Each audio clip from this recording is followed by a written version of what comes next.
Bonjour à tous, bienvenue sur la chaîne E.T. Movies. Donc dans cette nouvelle vidéo de présentation, aujourd'hui nous allons passer au Blu-ray. Alors on va commencer par un achat que j'ai effectué sur Rakuten, le film Ted. Bon, en Blu-ray pourquoi pas, bon après il était vraiment pas cher, hein. 1,20 €. Bon, après, si je le trouve en DVD, il va être à 1 € ou 50 centimes. Bon, 1,20 €. Bon. Bon, le film est sympathique, l'humour, on aime ou on n'aime pas. En tout cas, bon, on pose le cerveau, on regarde ce qui se passe et puis ça suffit, quoi. C'est le but du film, hein, Ted. Ensuite, passer au suivant, le film Les Promesses de l'ombre. Film de David Cronenberg, un excellent réalisateur. Sur la mafia russe, il me semble, avec Viggo Mortensen, Naomi Watts et Vincent Cassel. J'en ai un très très bon souvenir. Je l'ai d'ailleurs en DVD. Après, il était un prix très intéressant. Donc, j'ai fait le pas de le passer. Ça me permet de refaire ma collection Cronenberg en Blu-ray. Ensuite, le film suivant, The Nice Guy. Alors, ou Guys, j'ai pas un accent anglais exceptionnel, donc on va faire comme ça, hein. Avec Russell Crowe et Ryan Gosling. Donc en fait, c'est un film sur une disparition avec deux détectives privés. Donc Russell Crowe va devoir faire équipe avec ce détective privé et en fait, ils sont pas trop faits à l'origine pour être coéquipiers, on va dire, parce que lui, c'est le gros dur, le gros bras. Le type musclé qui joue des muscles, hein, de la castagne, et puis lui qui est un peu plus réfléchi, mais bon, il est très gauche, quoi. C'est un Pierre Richard, hein. Il lui arrive que des conneries, quoi. Donc casting très sympa avec King Basinger également. Ce film-là, j'en espérais pas grand-chose quand je l'ai lancé sur Netflix et en fait ça m'a bien plu. Très très sympa. The Nice Guys. Le film suivant, Comme chien et chat, ça va voler dans les poils. Film avec Jeff Goldblum que je n'ai pas vu du tout. Je l'avais loué, il me semble, sur une plateforme et pour mon fiston, mais je l'ai jamais vu. Donc je me suis dit maintenant c'est l'occasion de l'avoir. Je sais plus trop ce que ça vaut, donc pour le prix, il sera très bien. Il sera très bien dans la collection. Ensuite, Jackie Brown, un film de Quentin Tarantino avec un très gros casting, hein, Pam Grier, Samuel Jackson, Robert Foster, Bridget Fonda, Michael Keaton et Robert De Niro. Ce film, je ne m'en souviens pas du tout. Alors, c'est le Quentin Tarantino que j'ai vu une seule fois. Les autres, je les ai vus plusieurs fois. Je suis pas un inconditionnel de Tarantino, mais j'aime bien. Celui-là, j'en ai aucun souvenir. À part ou deux scènes, pas grand-chose. Donc, bon, je me suis dit, ce sera l'occasion de le revoir en meilleure qualité que le DVD. Ensuite, Silent Hill Révélation, donc la suite du premier film Silent Hill qui avait été réalisé par Christophe Gans. Le premier film, j'avais vraiment adoré. J'aime beaucoup Christophe Gans et j'adore les jeux vidéo Silent Hill qui sont terrifiants. Le premier film, tout est respecté. Le film est top, bande son angoissante. La fin est prodigieuse. En revanche, celui-là, les critiques étaient pas géniales. Donc, bon, je l'ai pris par, on va dire, par complaisance, histoire d'avoir le 1, le 2. Bon, au prix où il était, bon, on verra bien, par curiosité. Le film suivant, Trouvé à Noz, pour 3,99 il me semble.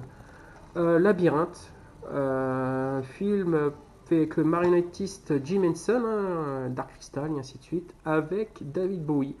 Alors je sais pas si ça a bien vieilli, ça m'a l'air kitsch quand même. Édition 30e anniversaire, je me suis dit pourquoi pas. Il aura sa place à côté de Dark Crystal avec la jeune Jennifer Connelly. Donc le réalisateur, il me semble que c'est Frank Oz, d'accord. Bon, ben, au revoir, au revoir. Ensuite, on va passer par le film Horns, film excellentissime d'Alexandre Aja.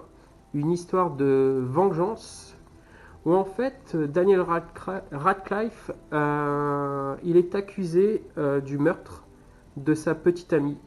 sauf qu'en fait on ne sait pas vraiment au début si c'est lui, si c'est pas lui. Le film commence comme ça. Et il est un peu conspué dans la petite ville où il habite, hein. Il s'avère que, en fait, il y a des cornes qui vont pousser sur sa tête.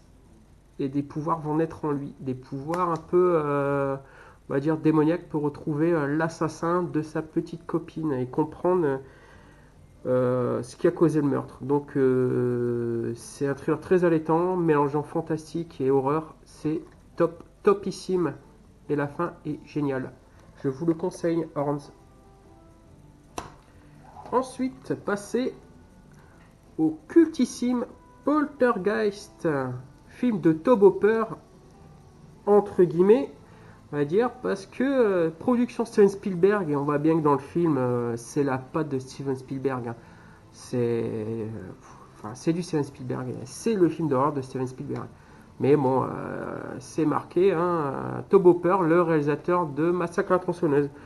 Mais moi, j'en suis pas convaincu. Après, donc, c'est un apport en piste French 2.0 et en 3HD 5.1. Donc, je l'ai en DVD. Je me suis dit, j'ai vraiment hâte de le revoir en Blu-ray et de le faire découvrir à mon gamin, qui lui fait souvent le fanfaron avec les films d'horreur. J'ai pas peur, mais je pense qu'il va être surpris de celui-là. Je lui en ai déjà parlé. Et il fait pas trop le malin. Je pense que les lumières vont rester allumées le soir. Ensuite, va poursuivre avec une doublette de films. Alors, les Kung Fu Panda, les films des studios DreamWorks, donc le 1 et le 2. Bon, les films d'animation, j'en ai pas mal. C'est pas ma priorité, mais je les fais petit à petit quand ils sont à bon prix, parce que c'est toujours sympa de se refaire un petit film. Et les DreamWorks, il y a vraiment de la très bonne qualité. Donc Kung Fu Panda, je les ai vus. J'avais adoré le premier, le 2 beaucoup moins.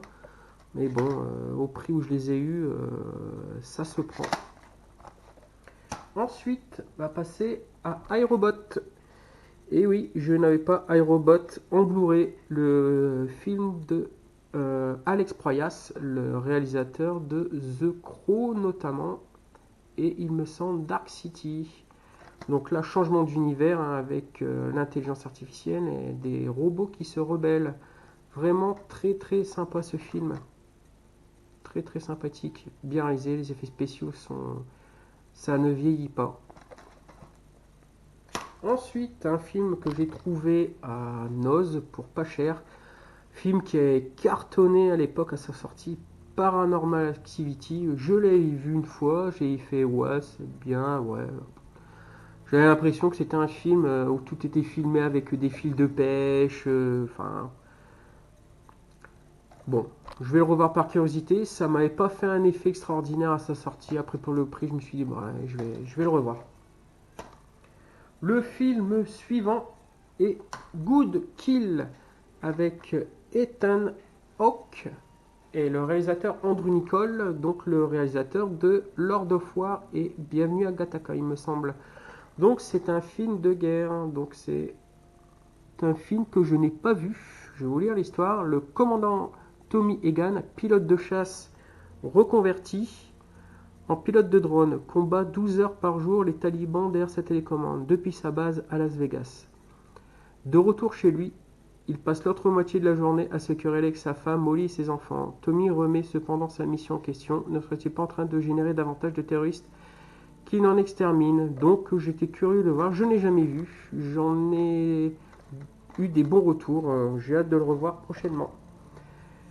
Bon, merci d'avoir visionné cette vidéo avec les achats Blu-ray. Si vous avez des commentaires à effectuer, n'hésitez pas. À bientôt.